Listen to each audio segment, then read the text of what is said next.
Alright, we had a couple technical difficulties there, so I'm just splicing this together, making sure we are live.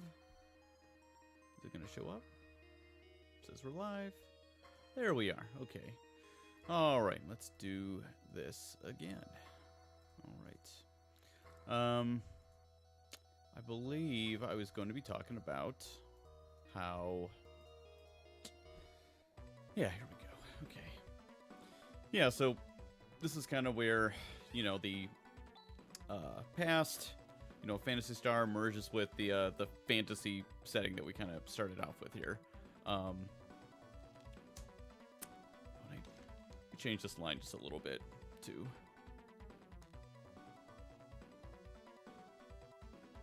Yeah, nothing too major. All right, so I'm gonna pay a little bit more attention to the gameplay, which I have not really been doing thus far. During our little technical break, I went and I never used the shops in Zema ever, and I just was walking around, so I happened to go in and you can get graphite stuff for Han, and that pretty much gets him set up till the end of his journey with the party. So that's what I did, and we'll get through these monsters real quick, get our items, and we'll be back and rolling. But yeah, so Phantasy Star 3 has a really cool idea and a cool setting, but it takes a long time to get there and figure out from the game like where this is going. So it's just a lot better storytelling on the part of PS4. That you know, what are like, this is like what, 45 minutes into the game, if that, if you're playing kind of at speed, where, you know, the sci-fi elements of the previous games, you know, kind of merge, and, you know, you really start seeing what's going on here. Oh, so another interesting note is the spell names, the techniques and skills, which are include magic. The team that translated Phantasy Star Generation 2, the PlayStation 2 remake of PS2, into English, realized that the technique names, which are not in 1, they're only in 2 and 3 and 4, are Germanic in origin. So you've got, you know, spells basically written in syllabics, not the right word. Oh my god, I'm drawing a blank. You could, you know, katakana is for foreign words, Japanese, one of their alphabets, and you can sound out, like, if you're at, like, a restaurant and you know katakana. Oh my god, dude. I really cannot stop paying attention here, can I? So, we got the crown, we're gonna go back and go back and help him as we talk about katakana. So anyway, so, I mean, probably most of the people reading this probably know this kind of stuff about Japanese, I guess, because you're, like, really into it enough to look up a fan translation of a, you know, game that's already out in English. But yeah, so if you know, like, kana, you can go into a restaurant and see the menu and not read the rest of the Japanese, but you can be like, oh, you can sound out the items. You can be like, oh, hamburger, oh, that's a hamburger. Cheeseburger, oh, it's a cheeseburger. Okay. So it's better than nothing for you know, a non-native speaker, basically. So anyway, so the spell, so, like, what reminded me of this is Doran, is what Grizz just learned there. It's really, so the Japanese spell names are not, like, supposed to be gibberish. They are more like, they're actually more like Phantasy Star 1, where in the English, the spells are just like fire, wall. They're, like, really, really simple, but they're, like, real things, so you can actually know what they do. So Doran is apparently, it looks like it's supposed to be drunk, and that's, like, the effect of the spell. One of these is seizure. I think Han has it already, so it's supposed to be seizure. A watt is just literally just water, you know. Zan is a, like, Gizand, or I don't remember the significance of that, but anyway, so they're, like, they're supposed to be, like, real words, and largely Germanic in their origin. And yeah, so I mean the English PS2 translators just obviously had like no idea what to do, so they just translated all the technique names as gibberish, basically, making it very unhelpful for new people to pick up the game and know what the hell anything does. There's still techniques in this, or I forget what they do. I also don't like use a lot of techniques anyway. And just play it pretty like straightforward. So we'll go out real quick.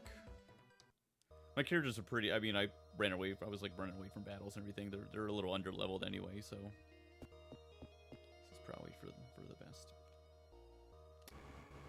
Level up a little bit. Yeah, so at least knowing Kana, oh sweet. See, like, Heinaus is, I don't know, whatever it is, German. I don't even remember. But we had this conversation, and we did the research, and I even like talked to some of the team that discovered this stuff, and it's pretty interesting. But you know, to the detriment of English, you know, Western Phantasy Star fans, that we have no idea like what the techniques do, because you know it's not like the simplest Final Fantasy where you've got fire and ice and you know thunder, etc. So actually, in the patch for this, I made just like a Excel sheet, a technique and skills guide to tell you like what all the things do. So hopefully, you know, if you're never played Phantasy Star 4 before, and you know you want to try this thing out, hopefully that'll help you out a little bit. Or if you have played it but you haven't played it in a really long time, same deal. That might come in handy. And I also took the really nice map that comes with the Japanese version of Phantasy Star 4, and it's a map of Motavia. Oh, I was wondering if this would do this twice. It's interesting. But yeah, so I replaced I added English names for all the cities, which they were, you know, it was just in Japanese before, so hopefully you'll, you know, take a look at that. It's a really pretty map. It's a really, really, really beautiful artwork. Go the right way. This is back where, that's back to get the crown, which we already got, so we don't need to get that.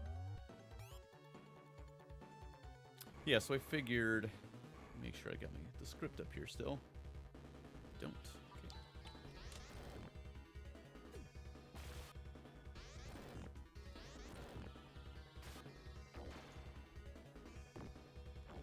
Yeah, so let's get the prototype script up here again, so we can go to the next conversation with the person we're about to meet. Let's keep checking a little more closer and make sure no one's on the half strength, or might die. Yeah, and again, like if you play the game, you're gonna be, you know, leveled up a little faster than I am. Just every time I play this game, the more and more I end up like, you know, just like burning through it super fast. So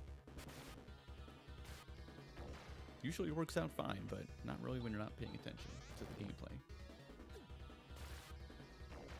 Let's go.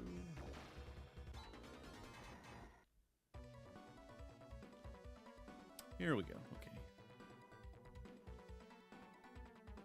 And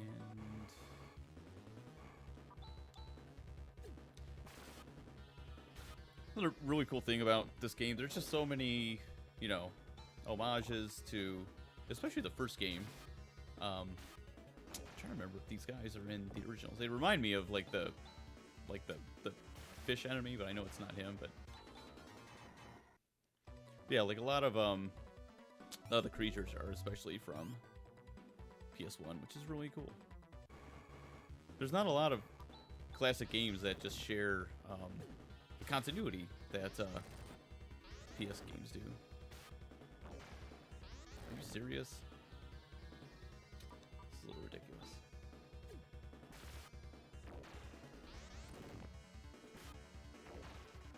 It's probably what happens to me every time I blaze through it, and I'm not really caring or paying attention to that.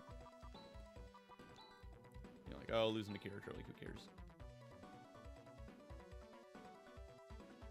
Oh, we're almost there. will magically revive for the cutscene anyway. So I'm writing features on each of the classic Shining games for Hardcore Gaming 101 right now, and I mentioned that's one of the things that's really cool about Shining Force 2 is that there's an in-game explanation for characters that need to be alive during cutscenes. Because one's a phoenix, so he just resurrects after he dies in a battle if he does, and the other dude's a vampire who's got a key part to play in the very ending of the game. Most RPGs, it's like, you know, they're on their deathbed until you know, it's their time to talk, and it's like, what is like someone doing ventriloquism or something, like playing like Weekend at Bernie's, like motioning their body and, you know, throwing their voice. Sort of things you think about when you work on a game for this long. Alrighty, here we go. Some more story. Alright, so I don't think this conversation is that different.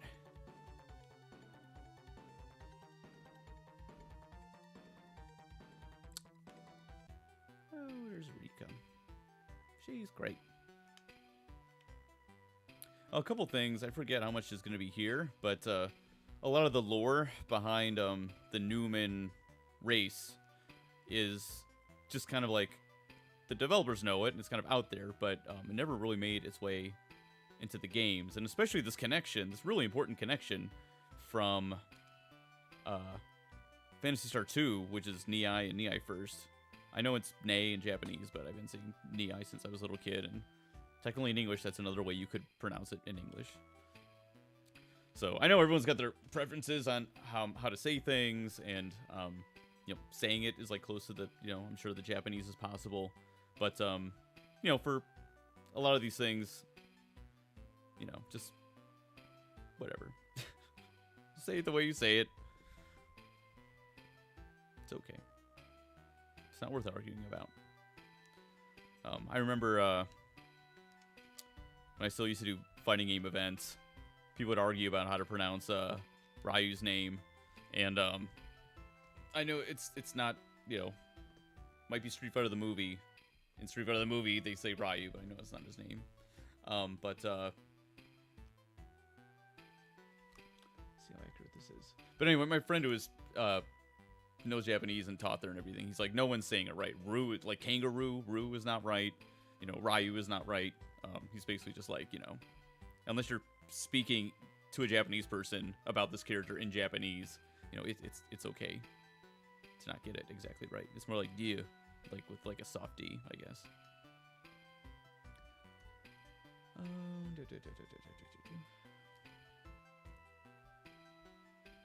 Yeah, I think this is mostly the same.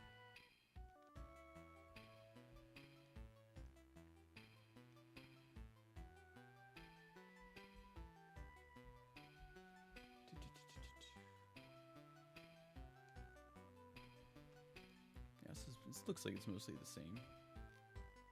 Yeah, it's like as long as like the writing makes sense and it fits the characters, I really had no, you know, no reason to change something that you know, that works well.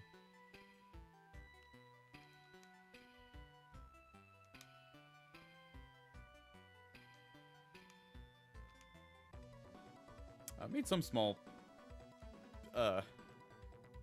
Alice gets a little. I mean, she's obviously frustrated, so. You know, immediately she's kind of like a little like, come on, let's get to the point.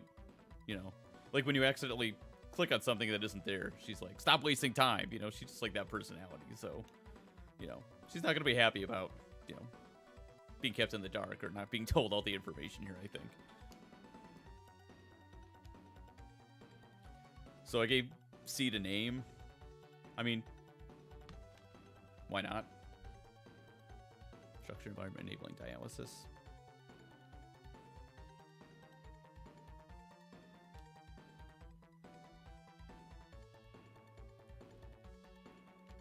Absolutely remarkable.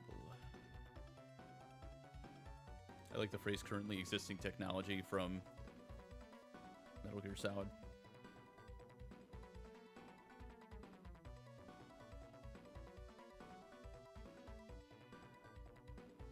Yeah, the sentence was, this is no exception, so I thought, you you know, these computers are very advanced, so giving him a little empathy, you know, would give him a little more personification, I guess, by like saying, you know, this might come as a shock. You're a smart guy, Han.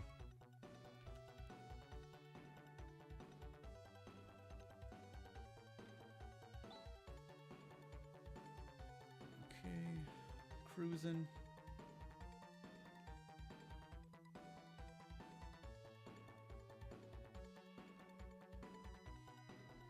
I think I added this line from Grizz because someone has to be like, well, you know, we're faced with the two crappy choices, so let's, you know, let's figure out the best crappy choice.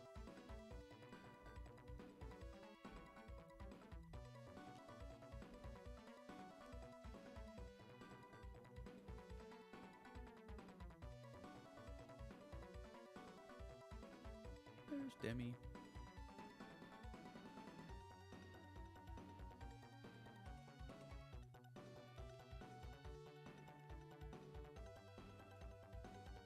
Makes sense, even though, you know, we kind of know more about his backstory, it still makes sense that Seed would not have any information on him.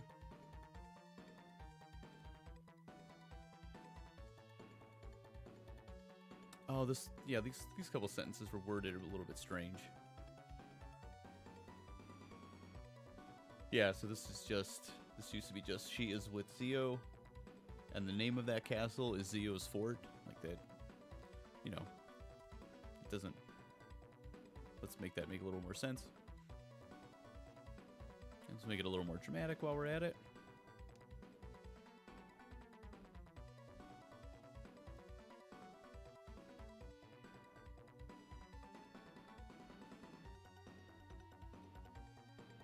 Yeah, it made Rudy a little more excited at this revelation instead of saying, "Oh, that sinister-looking castle north of Zema."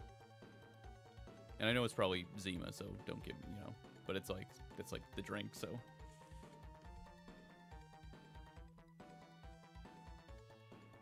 Or Zema, I don't know. All roads lead to Zio. So this is just a little goofy something I added here. Kind of hype you up for this battle we're about to have. I did get, there's a lot of debate about using the adjective Gothic. That line might not be in the purest patch.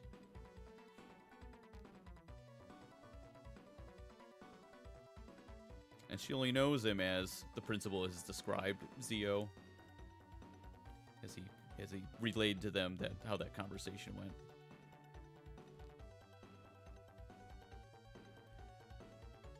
Seed foreshadowing his own about to blow himself up. So he's kind of like, well, this is the end, you know.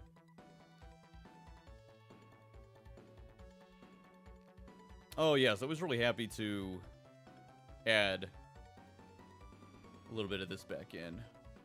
Because there's not much explanation about what she is.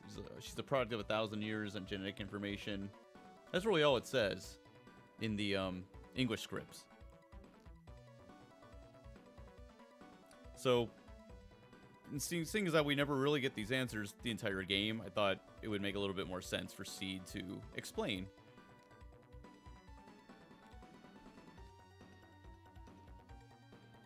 And he already says, like, she's the product of, you know, 1,000 years of, but of like what? You know, what is that information related to, or, you know, it just kind of hanging out there.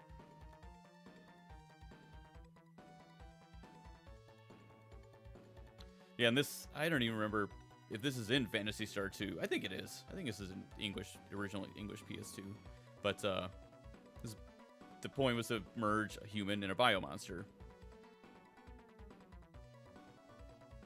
And Rika is the fulfillment of that. And, like, this is really important, too. I don't think this is ever said in the English PS4 original. Yeah, so that was the whole point of her. I thought that sounded a little bit better than basic education, like what is, like, that's first grade math, or like what do you do at Seed? So it's a education about your world now. And originally, I thought Alice would be a little more skeptical here, but look at how happy she looks, so you can't write anything, you know. Like, oh, I don't know about this.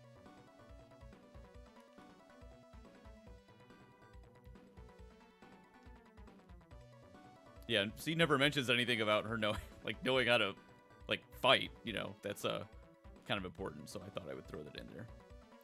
And to reemphasize that just like Niai in Phantasy Star 2, she levels up pretty quickly at the start. Because she's just like a fast learner, and she's, you know, built differently than the Pullmans are.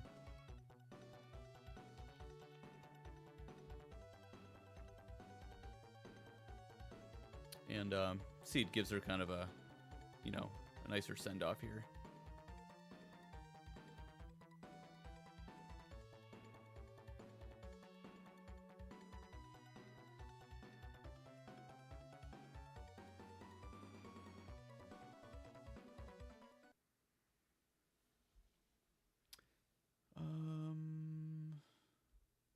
Yeah, and he just says this like a little bit differently, and I thought it's just important to, you know, to always make it about the characters,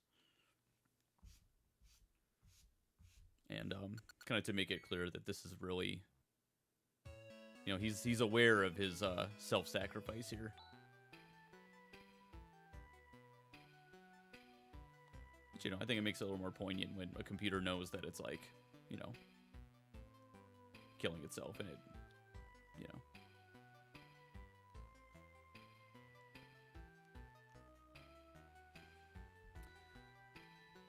Oh, so getting to these two, so, you know, they end up together in the ending, and I feel like the game doesn't really have any development of like their relationship together, despite all this party chat, you know, that the game has, and despite all these cutscenes.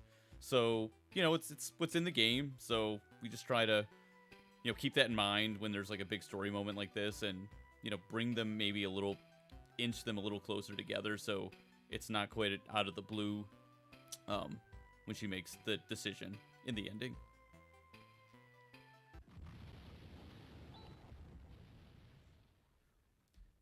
And yeah, so it's also not I don't think it's explained, looking at the script, why he blew himself up. So, I mean, if you're not really thinking about it and you're just like going along with the game, you know, you might not really, there probably should be a good answer behind him like blowing himself up. So there we go.